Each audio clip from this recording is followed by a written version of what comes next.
and kinds of living organism in it. Each different kind of plant, animal, or organism that you see represents a species. Okay, so here it is written that whatever amount of area we explore or we come across or we come face to face, the more life we explore in that area. Okay, because naturally it's a part of earth, and earth is a living planet, so there are lots of range of variety available in every form. We can say if we come to any terrestrial ecosystem, so in that there will be different kinds of plants. There will be herbs, there will be shrubs, there will be understory plant, there will be canopy plants. So her level में आपको plant मिलेंगे, बिल्कुल ground पे बिल्कुल 6-7 कह सकते हैं 2-3 inches वाले प्लांट्स मिलेंगे. देन आपके फिट्स में जो और थोड़े से प्लांट्स होंगे, श्रब्स होंगे, वो और थोड़े से बड़े और स्ट्रॉन्ग होते हैं.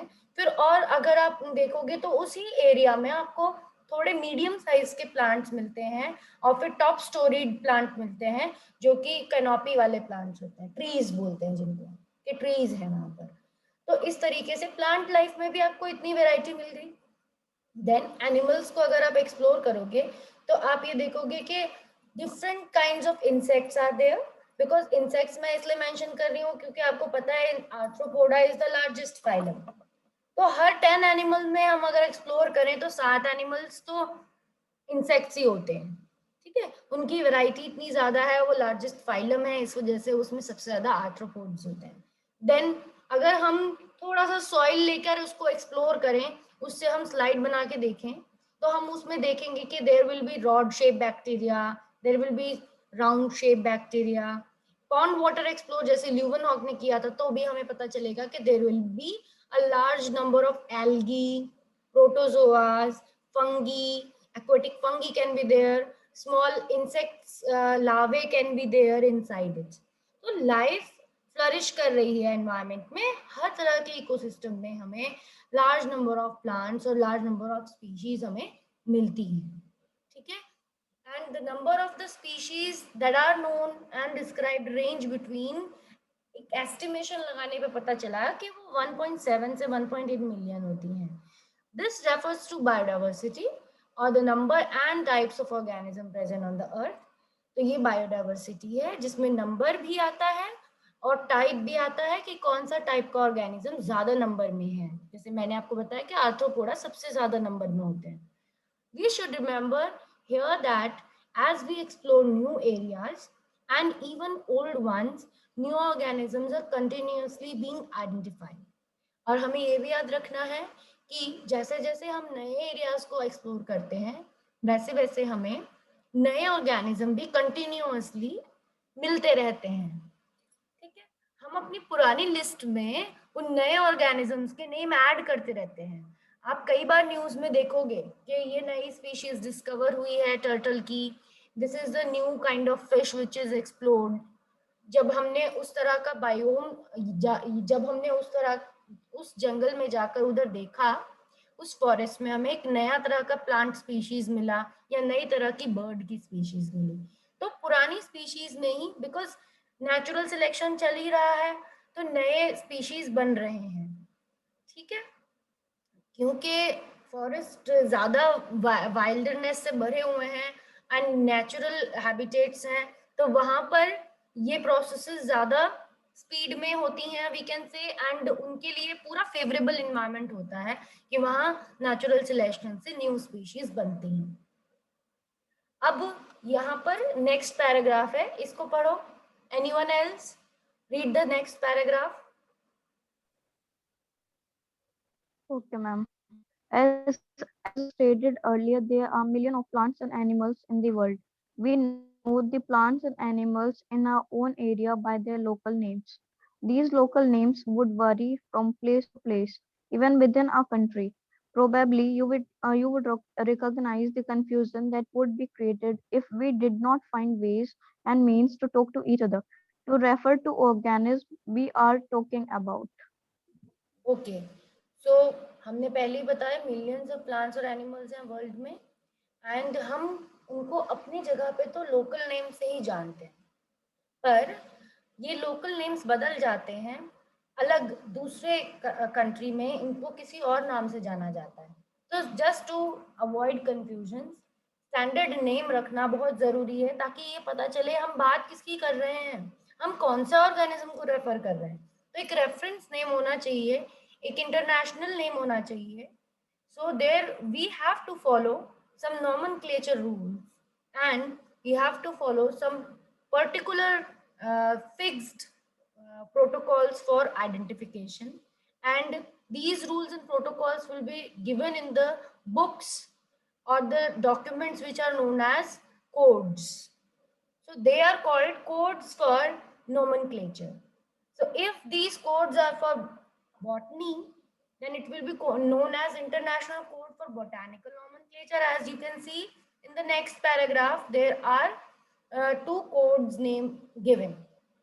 ठीक है, तो इस पैराग्राफ को पढ़ो. अब कोई बच्चा इस पैराग्राफ को पढ़ो. Next student will read from here in order to facilitate the study. Any other student will read? Mansi, Aaradhya, कोई भी पढ़ सकता है. In order to facilitate the study, number of scientists have established procedure to assign a scientific name to each known organism. This is acceptable to biologists all over the world. For plants, scientific names are based on agreed principles and criteria, which are provided in International Code for Botanical Nomenclature, ICBN. You may ask, how are animals named?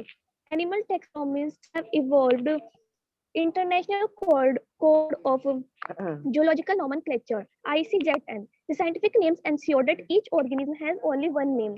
Description of any organism should enable the people in any part of the world to arrive at the same name.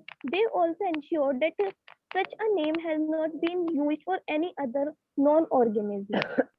So clear, it is very simple paragraph, as Manti has read, that it is very simply, it is written that codes will be used for, these are agreed principles, these are common principles on which following the code, the scientific names will be given for plants and animals, and these codes will be international codes, and they are used for giving names to plants internationally. That means किसी भी country में कोई नया species plant का discover हुआ, किसी botanist ने, किसी बायोलॉजिस्ट ने कोई नया प्लांट स्पीशीज डिस्कवर किया जो अभी तक नहीं डिस्कवर है, उसने गूगल पे उसका इमेज भी डाला, उसके फीचर्स भी डाले, और गूगल पे उसकी कोई भी उसकी आइडेंटिफिकेशन नहीं आई कि नॉट मैच्ड, ऐसे आ गया, अनमैच्ड है, तो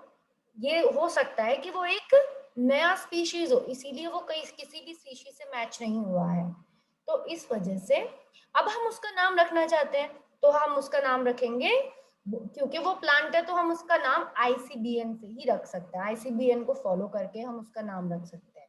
सेम वे अगर कोई ऐसा इंसेक्ट किसी ने देखा जो उसको लगता है कि नया है और ऐसा कोई इंसेक्ट अभी तक है नहीं, हमने अवेलेबल नहीं है, किसी भी डॉक्यूमेंट में, किसी भी सॉफ्टवेयर में उसने मैच करके देखा तो उसको नहीं मिला, तो then he will be using, the scientist will be using ICZN to give name to the animal creature.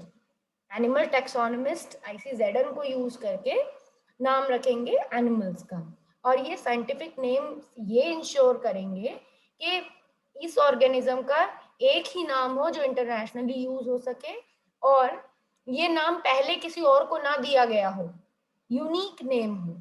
ठीक है, तो description of any organism should enable the people in any part, और description भी देंगे साथ में, ताकि किसी भी पार्ट में, वर्ल्ड के किसी भी पार्ट में अगर उस डिस्क्रिप्शन को देखा जाए, पढ़ा जाए, अगर उस डिस्क्रिप्शन को पढ़ा जाए और देखा जाए तो वो उसी यूनिक डिस्क्रिप्शन होगा उस ऑर्गेनिज्म का. They also ensure that such name has not been used. बहुत सिंपल सा है कि वो रिपीटेड नेम नहीं होना चाहिए, पहले किसी और साइंटिस्ट ने वो नेम यूज नहीं किया होना चाहिए, तो वो यूनिक और न्यू नेम होना चाहिए बिल्कुल। ठीक है, तो यही सिंपल से पॉइंट्स इसमें थे। जैसे कि डिस्क्रिप्शन की बात अगर हम करें और नेम की बात अगर हम करें, तो मैंने मान लो एक फोटो खींची एक प्लांट की, और फिर मैंने उसे गूगल फोटोज में सर्च करके देखा, तो मुझे पता चल गया कि उस पर्टिकुलर फ्लावर का नाम ये है। ठीक है, तो क्योंकि वो ऑलरेडी आइडेंटिफाइड फ्लावर है तभी तो मुझे उसका पता चला। और फिर जब मैं उस पर क्लिक करूंगी विकिपीडिया पे या फिर किसी और उस पे साइट पे सर्च करके, तब मुझे उसका डिस्क्रिप्शन मिलेगा। उसका डिस्क्रिप्शन भी उसके पूरे उसकी फैमिली का नाम बताएगा, उसकी क्लास का नाम बताएगा, सारी चीजें उसकी क्लासिफिकेशन बताएगा, देन उसके वेजिटेटिव कैरेक्टर्स बताएगा उस फ्लावर के, कि वो कह सकते हैं कि उसमें किस तरह का फ्लावर प्रोड्यूस करता है, किस तरह का फ्रूट प्रोड्यूस करता है। Are you getting my point? So description will also be a unique for that organism. जैसे हम मैंगो का ही सर्च करें तो हमें मैंगो के बारे में उसका जीनस, उसका स्पीशीज, क्लास, फैमिली, ऑर्डर, सब चीज उसके डिस्क्रिप्शन में मिलती है। ठीक है, अब नेम की बात क्योंकि हो रही है, तो नेक्स्ट पैराग्राफ आपको ये बता रहा है कि सबसे सिंपल, आप किसी भी साइंटिफिक नेम को जब पढ़ते हो तो उसमें नेम के अंदर दो फर्स्ट और second letters, there are 2 letters. जो फर्स्ट वर्ड होता है that represent always the genus, and the second word represent always the species. And इस सिस्टम ऑफ नोमेनक्लेचर को क्या कहते हैं, ये कैरल्स लिनियस ने दिया था, एंड इस सिस्टम को क्या कहते हैं, binomial nomenclature. Is it clear? Yes, Yes, ma'am. अब Yes, आप ma'am. अब नेक्स्ट स्टूडेंट मुझे ये पैराग्राफ पढ़ो, जल्दी से पढ़ो इसको, नेक्स्ट पैराग्राफ को।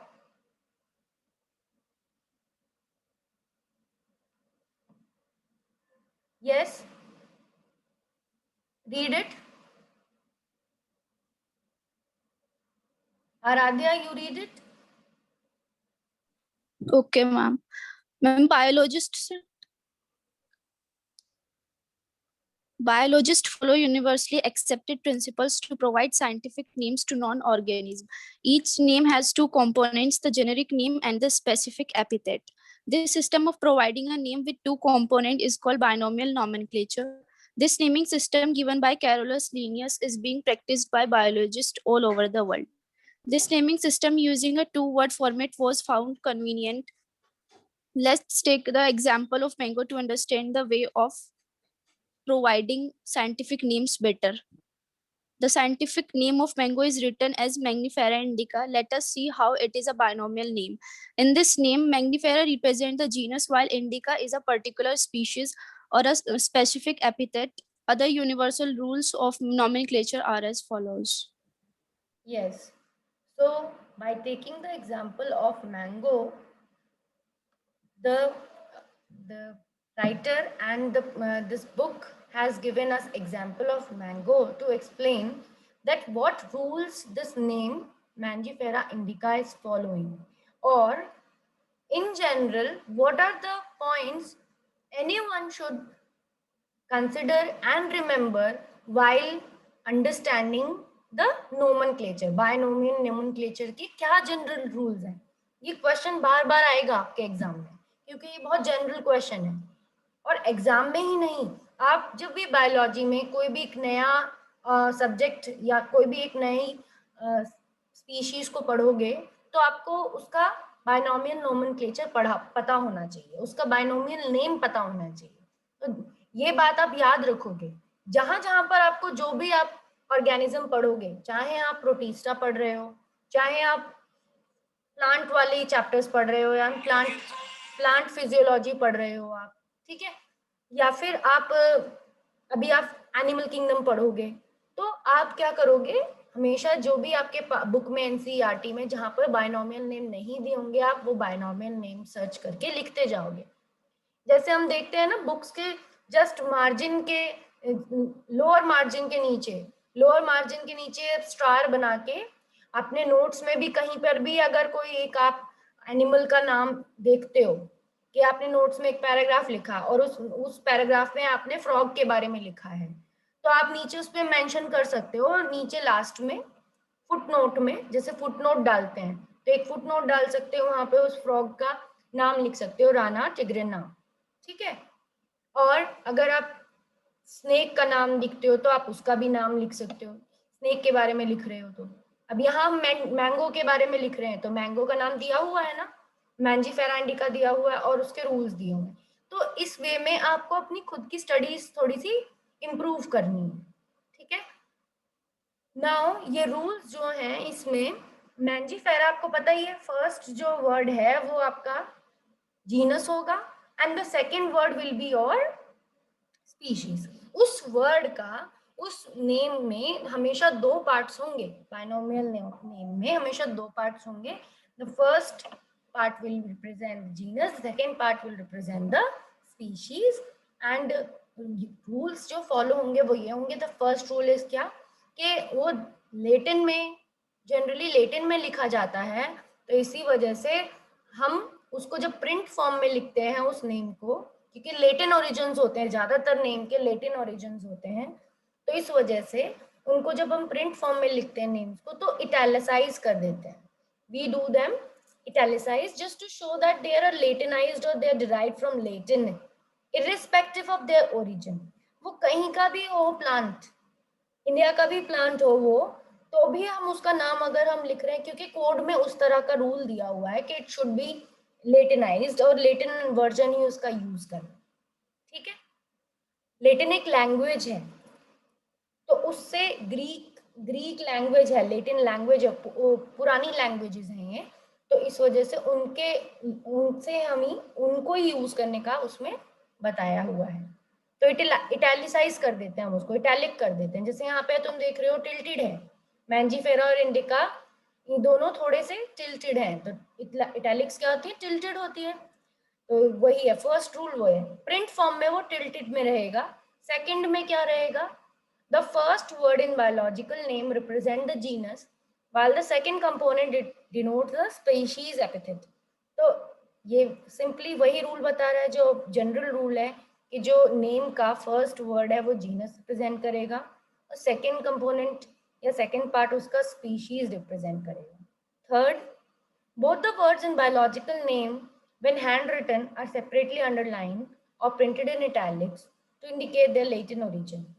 दोबारा से अगर हम उनका लेटिन ओरिजिन ही बताना चाहते हैं, बट हम हैंड रिटन कर रहे हैं, हम अपनी कॉपी में लिख रहे हैं, तो हम अपनी कॉपी में मैंजीफेरा इंडिका को लेटिनाइज करके थोड़ी लिख देंगे।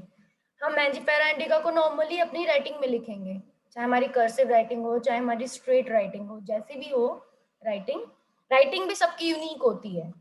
एंड राइटिंग इज योर, कह सकते हैं आपका ही एक्सप्रेशन है राइटिंग। तो हर बच्चा अलग तरीके से लिखता है और वो सभी राइटिंग अच्छी होती है, बट अगर हम अपनी हैंड रिटन में किसी भी ऑर्गेनिज्म का नाम मेंशन कर रहे हैं, साइंटिफिक नेम, तो क्या होना चाहिए, वो सेपरेटली लिखा होना चाहिए, अपनी खुद की राइटिंग में सेपरेटली लिखा होना चाहिए, जीनस पहले और स्पीशीज बाद में, और उसके नीचे दोनों लेटर्स, दोनों वर्ड्स के नीचे अंडरलाइन होनी चाहिए, वो भी सेपरेशन में, ठीक है। अंडरलाइन भी किस में होगी, सेपरेशन में। तो जब हम अपनी नोटबुक में किसी का भी साइंटिफिक नेम लिखेंगे, तो हम मैंजीफेरा लिखेंगे, इंडिका लिखेंगे, और मैंजीफेरा के नीचे अंडरलाइन लगाएंगे, और मैंजीफेरा की अंडरलाइन वहीं तक होगी, मैंजीफेरा तक, फिर टूटेगी, और फिर इंडिका के नीचे अलग लाइन लगेगी, ठीक है। दोनों के लिए सेपरेटली अंडरलाइन होगा, क्लियर। नाउ फोर्थ पॉइंट में क्या दिया है, first word denoting the genus starts with capital letter. ये तो बहुत सिंपल है, क्योंकि हम कभी भी, इंग्लिश लैंग्वेज भी क्या बोलती है, हम किसी का भी नेम अगर मेंशन कर रहे हैं, तो नेम का फर्स्ट लेटर क्या होता है, कैपिटल। तो ऐसे ही हमें जीनस भी, जीनस जेनरिक नेम है, स्पीशीज एपिथेट स्पीशीज का नेम है, बट जब हम किसी भी एक ऑर्गेनिज्म का बायनोमियल नेम लिख रहे हैं, यानी जीनस प्लस स्पीशीज लिख रहे हैं, तो जीनस का फर्स्ट लेटर क्या करते हैं, कैपिटल, और स्पीशीज का एज सच लिखते हैं, स्पीशीज के फर्स्ट लेटर में कैपिटलाइज नहीं करते। तो Mangifera का M will be the capital and I of the species will be the small letters. Clear? In the print, it's calling about print as well as when you write in your own handwriting. अपनी handwriting में लिखते वक्त भी आप M को capital ही रखोगे, genus का first letter हमेशा कैपिटल होगा एंड बाकी सब स्मॉल रहता है और अंडरलाइन भी सेपरेटली करा जाता है. When we write, we underline it also. ठीक है, तो अंडरलाइन हम करते हैं. मैंजीफेरा को हम अलग से अंडरलाइन करेंगे, यहाँ तक थोड़ा सा लंबा हो गया, और इंडिकेटर को हम अलग से अंडरलाइन करें. इस तरीके से इसे लिखकर फिर अंडरलाइन किया जाता है. क्लियर हो गया है? तो सिंपल पॉइंट्स हैं सब. Yes, ma'am. Yes, ma'am. सारे पॉइंट्स क्लियर हो Yes, गए. ma'am. अब नेक्स्ट पैराग्राफ पढ़ो यहाँ से. नेम ऑफ द ऑथर, ये पढ़ो. नेम ऑफ द ऑथर, कोई भी बच्चा पढ़ लो इसे. Name of the author appears after the specific epithet, that is, at the end of the biological name, and is written in an abbreviated form, that is Mangifera indica Linn. It indicates that this species was first described by Linnaeus. Since it is nearly impossible to study all the living organisms, it is necessary to devise some means to make this possible. This process is classification. Classification is the process by which anything is grouped into convenient categories based on some easily observable characters. For example, we easily recognize groups such as plants or animals, or dogs, cats, or insects. The moment we use any of these terms, we associate certain characters with the organism in that group. What image do you see when you think of a dog? Obviously, each one of us will see dogs and not cats. Now, if we were to think of Alsatians, we know that we are talking about. Similarly, suppose we were to say mammals, you would of course think of animals with external ears and body hairs. Likewise, in plants, if we try to talk of wheat, the picture in each of our mind will be of wheat plants and not of rice or any other plant. Hence, all these dogs, cats, mammals, wheat, rice, plants, animals, etc., are convenient categories we use to study organisms. The scientific term for these categories is taxa. Here you must recognize that taxa can indicate categories at very different levels. Plants also form a taxa, wheat is also a taxa. Similarly, animals, mammals, dogs are all taxa. But you know that a dog is a mammal and a mammals are animals. Therefore, animals, mammals, and dogs represent taxa at different levels. Okay. So you have studied that because there is lots of biodiversity on Earth, so it is nearly impossible to study all living organisms. So we have to devise some ways. We have to devise some procedures by which we have to classify the diversity, so that we prevent confusion and we can memorize the things we can easily have a memory that what we are referring to, हम उसको recognize कर सकें. उस classification हमें recognition में help करती है.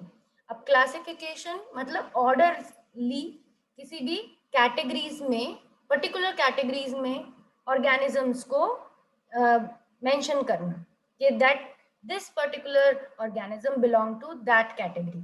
ठीक है, तो क्लासिफिकेशन एक ऐसी प्रोसेस होती है जिससे कि किसी भी by which anything is grouped into convenient categories based on some easily observable characteristics. So easily observable characteristics के basis पे हम किसी भी चीज को अगर हम कैटेगराइज कर देते हैं तो उसी प्रोसेस को क्या कहते हैं? क्लासिफिकेशन कहते हैं. कोई ज्यादा टफ चीज नहीं है ये, बहुत सिंपली इन्होंने बताया. जैसे हम ऑर्डरली अपने होम में भी बहुत चीजों को कैटेगराइज करते हैं. हम जो भी ग्रोसरी है हम उसको ले जाकर किचन में ही रखते हैं. देन हम अपनी वार्डरोब में अपने क्लोथ्स रखते हैं. ठीक है, अपनी बुक शेल्फ्स में अपनी बुक्स रखते हैं. तो हम कैटेगराइज तो हम अपनी डेली लाइफ में बहुत चीज़ों को करते ही हैं ऑन द बेसिस ऑफ उनकी कैरेक्टर्स के बेसिस पे. अब हम अगर लाइफ की बारे बात करें तो मैं आपको अभी एक नया लिंक शेयर कर रही हूँ, बिकॉज अभी एक